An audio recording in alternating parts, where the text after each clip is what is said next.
इसी एक आपसे एक छोटी एक बच्चे की मासूमियत की बात करना चाहूँगा। वो मासूम बच्चा क्या बात करता है, थोड़ा सा उसको ज़रूर सुनिएगा ताकि आपको भी पता चले कि एक मासूम बच्चा क्या सोचता है और आप और हम क्या सोचते हैं। एक बच्चे ने बहुत मासूमियत से अपनी माँ से पूछा कि ये गरीब क्यों होते हैं। बड़ा गहरा सवाल है और बहुत ही ख़तरनाक सवाल है। क्यों होते हैं? अल्लाह सुब्हानहू व तआला इनको भी अमीर बनाते जैसे हमें अमीर बनाया है।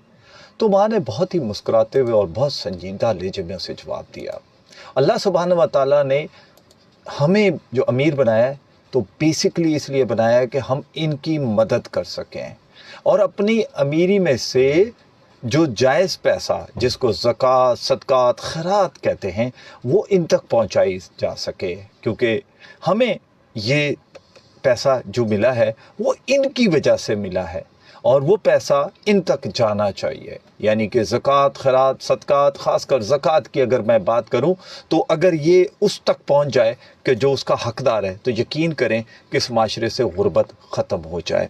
आज बड़े बड़े इदारे काम करते हैं इसके ऊपर और कुछ लोग तो बहुत अच्छे तरीके से ज़कात का एहतमाम करके खामोशी के साथ उनको पहुंचाते हैं कि जिनको अमीर बनाने में उन्हें अपना किरदार अदा करना चाहिए। माँ का ये जवाब सुनकर वो बच्चा बहुत मुतमईन हुआ और उसने भी ये ठान ली कि इंशाअल्लाह जब मैं भी बड़ा होऊंगा और जो पैसा कमाऊंगा उसमें से जो जायज़ पैसा है जो इन तक पहुंचाना है, जो ज़कात, सदक़ात, खैरात का पैसा है वो मैं लाज़मी इन तक पहुंचाऊंगा ताकि ये भी मेरे बराबर आ सकें। तो जनाब ये एक माँ का पैगाम था जो अपने बच्चे तक पहुँचाया, तो मैंने सोचा क्यों ना ये पैगाम आप तक पहुँचाऊँ ताकि आप भी अपने बच्चों तक ज़रूर ये पहुँचाएँ कि ज़कात, खैरात, सदक़ात जो ज़रूरतमंद हैं जिनका ये हक़ है वहाँ तक ये ज़रूर पैसा पहुँचना।